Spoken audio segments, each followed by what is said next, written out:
So for context, my sister 23 and I 21 female are not close. We never really were, but it got worse when we both were in middle school. It became clear during middle school that I was mentally ill, and I struggled a lot through my preteens and my teens. My sister was embarrassed by me and used to tell people we weren't sisters, which she still does occasionally, depending on the people she's talking to. She even got into trouble with one of her teachers in high school because the teacher was a family friend and knew us, so she knew we were related. My sister outright denied we were sisters to the class, called the teacher a liar, and said I was a miserable freak nobody wanted to know, let alone her. She never wanted to be seen with me. If our parents wanted us to do something as a family, she would say she wouldn't be seen with me in public. It was humiliating enough to live with me. Still, she wouldn't ruin her reputation by being with a psycho girl, something I was nicknamed in middle school after I had a breakdown in class. At one point, my parents insisted that my sister come along to therapy with me, and they joined as well. The idea was everyone would get to understand what I was going through more. The therapist wasn't okay with it, but my parents pressured me to say I was, so I did, something I regret to this day. So my therapist explained about my bad anxiety, intrusive thoughts, and depression. Afterward, my sister told me I should listen to those intrusive thoughts more often since they sound pretty darn accurate and helpful. I would say most of this came from our parents paying more attention to me, but that's untrue. They ignored me a lot because my sister was always the one who shined and was popular, so she was easier. While I always struggled with anxiety and my emotions, that being ignored for so long contributed to why I got so bad. The real reason my sister feels the way she does, I believe, is because I had a mental health crisis in school, and people talked about it and me for ages after. I don't think she ever forgave me for that. Anyway, she met a guy in college, and now they're getting married, which has become an argument between my parents and me. I RSVP'd no to the wedding.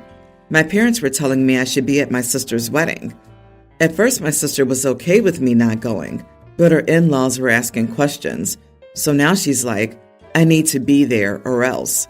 She said my pathetic life could wait for one day while I made her life easier. Her fiancé told me to make sure I took my meds and to practice a smile so his family won't realize how weird I am. My sister also told me not to tell some of his friends that I was her sister because, again, she denied me. But his parents know? It's a mess. My parents talk about how bad it'll look if I'm not there. I refused to attend or take back my no.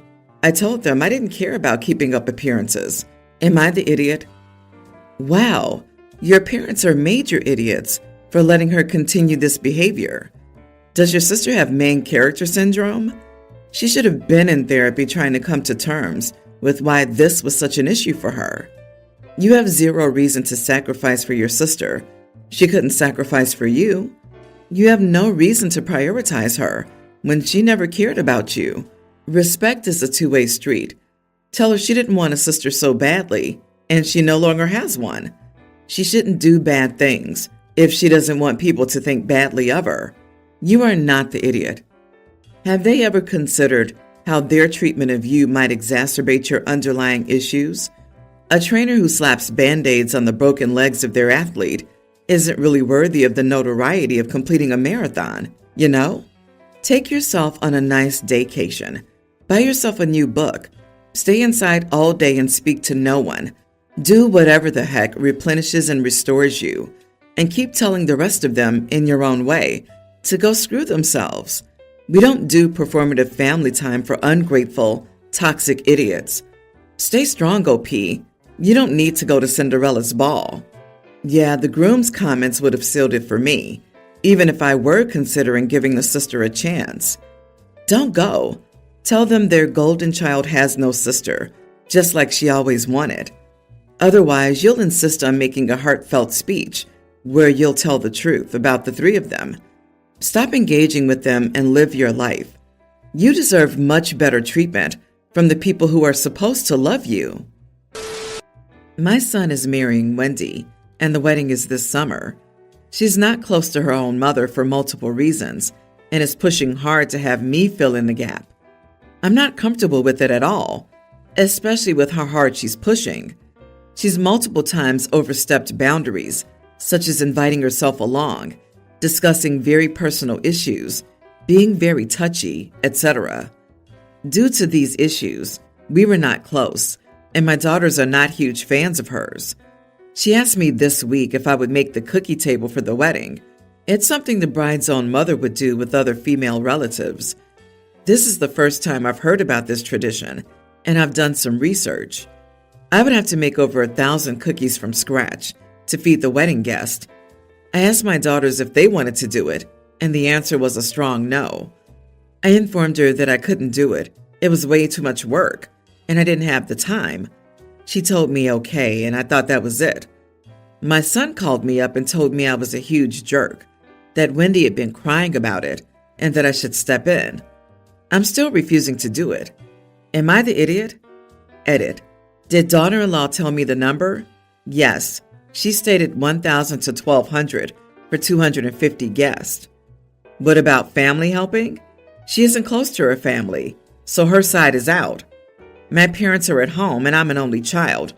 My husband has a sister and I doubt she wants to help. My daughters don't wish to, so it would basically be me. Over 1,000 cookies? Not the idiot. One person never makes 1,000 cookies. All the women on both sides each bring their signature cookie or bring a bakery signature cookie. In large families, this usually ends up being in the thousands. For smaller families or families with fewer bakers, it's maybe a few dozen. There is a huge empathy gap here from you towards your future daughter-in-law. It sounds like she has little to no family support. She's likely hoping to be close to her in-laws. It may also mean that her eagerness is causing her to display poor social skills. It also sounds like you and your daughters only see that as an imposition to you, not offering any grace. From the tone of your writing, it sounds like you've decided she's annoying, and you and your daughters are mean-girling the heck out of someone who wants to be close to you without having adult conversations about boundaries. You are the idiot, in general, based on how you write about this young woman who seems to have had a rough go, family-wise. Agreed 100%. This is a classic case of, do I have to? Of course not, but it's the kind and right thing to do. The coldness and lack of empathy are sad to read. Why not work with the daughter-in-law to compromise and set more realistic expectations of what you can manage, and work harder and spend some of your social capital as the mother of the groom to get some help from others to make something happen, even if it's not 1K cookies. Out of 250 guests, the only ones you can ask are your daughters, who are also cold enough to say no?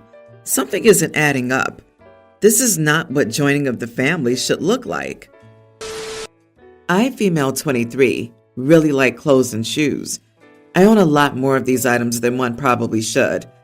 I married my husband 30 about a year ago, and I moved all my stuff into a walk-in closet when we moved in together. It's all been fine for a year. However, on Friday, my husband got home from work and immediately became angry with me. I didn't know what I did, but I asked what was wrong. He started to scorn me about my clothes and shoes in the closet. He told me I had too many and we needed to go through it and donate some. I told him I didn't want to get rid of my stuff. He told me I had no choice because the closet was full. We argued about it for about 15 minutes before he grabbed my elbow and pulled me into the closet. He told me he would sit there and make me get rid of 100 clothes or shoes. I probably have well over 500, so that honestly wasn't that much, but I didn't want to, especially at that moment.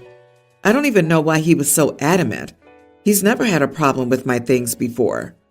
It didn't matter that I didn't want to, though, and he started to pull my stuff out. I snatched them back and we started going through them. My husband sat there and made fun of my clothes as I debated donating them and remembering how much I loved them and what I had worn them to. He made fun of my college formal dresses and my old bridesmaids' dresses and stuff that I genuinely loved. When we got to my old clothes, he told me to get rid of them because they probably didn't fit anymore. I told him I didn't care if they didn't fit. I wanted them for sentimental reasons. That's when my husband demanded that I try on these clothes that I wanted to keep to make sure they still fit. Again, I didn't have a choice. Eventually, after the fourth or fifth piece of clothing, putting my pajamas back on and off, my husband snatched them from me and told me I was taking too long. He literally made me stand there in my bra and underwear while he belittled my clothes. I ended up getting rid of a lot of stuff I would have kept if I had a choice, just so I could be over with it. I cried when we went to bed that night, and I know that's dramatic, but I genuinely do care about my clothes, and I felt so horrible. The next morning, my husband apologized so much, bought me flowers and breakfast, took me out to dinner, and even bought me more dresses afterward. It made me feel a little better, but not really. I can tell my husband is annoyed that this didn't make me feel better. Am I the idiot for not feeling better or feeling bad about it in the first place? I feel so stupid, but not like the idiot. Not the idiot. Your husband was abusive. To come out of nowhere, angry at you, physically pull you into the closet, criticize you, make fun of you while forcing you to stand there in your underwear, and then force you to give away belongings that mean a lot to you, is abuse. There is no way this is the only controlling behavior he's exhibited. The over-the-top niceness the next day and trying to buy your compliance is classic.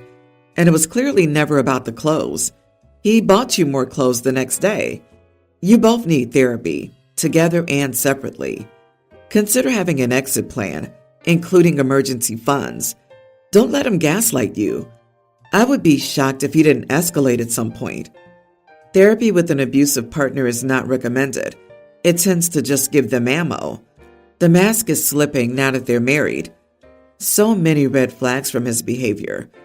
If, in fact, you had too many clothes, it's something to talk about, not force your wife to strip and then belittle her.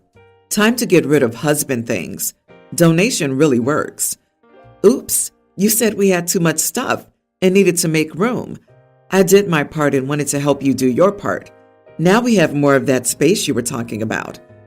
First, make sure you can go somewhere safe. Then run.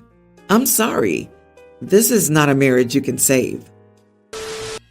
I planned my own birthday party since I knew my husband and kids wouldn't do a great job. And I was correct. For my 40th birthday party, they planned on an ice cream cake and takeout pizza with a movie at home. I make sure my husband and 2 kids get amazing experiences on their special occasions. They do not reciprocate. For my husband's 40th birthday, I got him a NASCAR experience in Vegas. I saved up all year for my daughter's teen birthday to get her a MacBook Pro. My son is a tween, so I can't put too much of this on him. So I planned my own birthday without letting them know. My best friend came over to watch the house, and my husband and I spent the weekend together in the city. We saw the Back to the Future musical. We had some amazing meals. When we got home, there was a party for me with all of our family and friends. My husband and daughter kept getting compliments for doing such a great job planning everything so I could have a special day. After everyone left, my husband and daughter both told me that I had embarrassed them by not letting them know what I had planned. I asked them what they had planned for my birthday. They told me. I agreed with them that my plans put theirs to shame. I asked them if they wanted me to tell everyone who had come to my party what the actual plan was for my birthday. They both looked like deer in headlights. I said that would be cruel and draw other people into a petty, private family drama. I asked them what they thought of what they planned for me compared to what I did for them. My daughter opened her mouth and closed it. I said that I understood that they didn't like planning stuff and that I had no problem with it, but they could have enlisted help from my friends or those who like to plan. I said if it was really an issue, I was more than willing to let them plan and execute their own celebrations from now on, and I would take care of planning mine. We could alternate planning my son's stuff. Neither had anything else to say. My husband surprised me today with an apology. He said that I was right and that he had been thoughtless. My daughter's still upset with me for pointing out that she put more effort into planning her boyfriend's birthday than mine. I feel like an idiot. I would have been fine letting them take the credit. You are the idiot for guilt-tripping your teen daughter. It's not her job to plan an extravagant 40th party for you. She obviously wouldn't have the financial resources to get you an expensive gift. She's a teenager. Honestly, when my daughter turns her age, I'd be super stoked if she wants to celebrate my birthday with us, with an ice cream cake and a family movie night. Count your blessings. Exactly. You went the most hurtful way about this and had no holds barred for guilt-tripping your daughter, which is gross. It's fine to plan your birthday if you aren't confident in what your husband would organize on his own. Did you tell him what you wanted to do for your birthday? He's not a mind reader and could have been involved in the planning. Communicate your feelings instead of playing games. I disagree.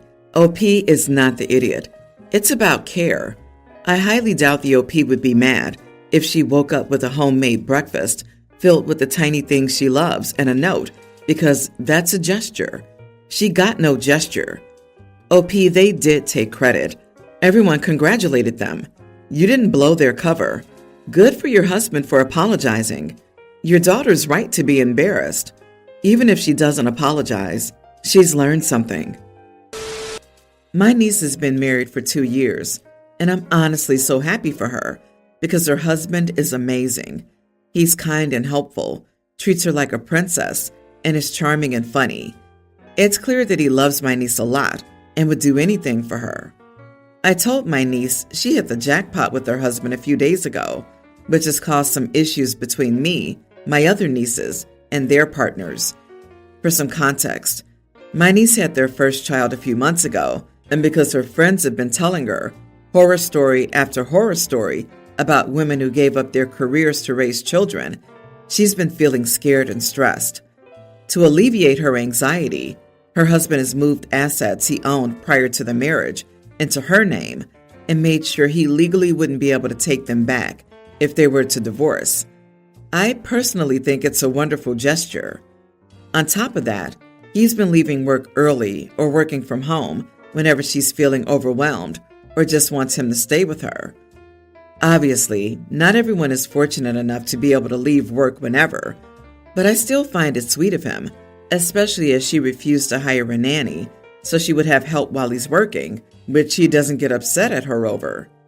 He's my brother-in-law's favorite son-in-law, so my other 2 nieces and their partners, who were there then, are upset because they also think I'm favoring him. Even though he is objectively the better catch, I told them that all of their partners were amazing too, in order to soften the situation, but it didn't help. One of my other nieces is especially mad because I was praising him for things that normal people just can't do, which is unfair to them. Am I the idiot for saying my niece hit the jackpot with her husband? Makes you wonder why they're so sensitive. Did they marry deadbeats? You are not the idiot. You are allowed to praise someone without it automatically becoming a measuring contest. This was not about the other niece's husband at all. On the surface, this seems fine, but if I dig a little deeper and consider the hurt resulting from what you said and your weird admiration for him, I feel it was either tone deaf or insensitive or intentionally pointed. So he's the favorite son and nephew-in-law already. He's got assets and wealth and a flexible job the others don't. Your, "Oh no, your boyfriend is great too," was insincere by your own admission, and you're surprised the others bristled at your comments? You are the idiot.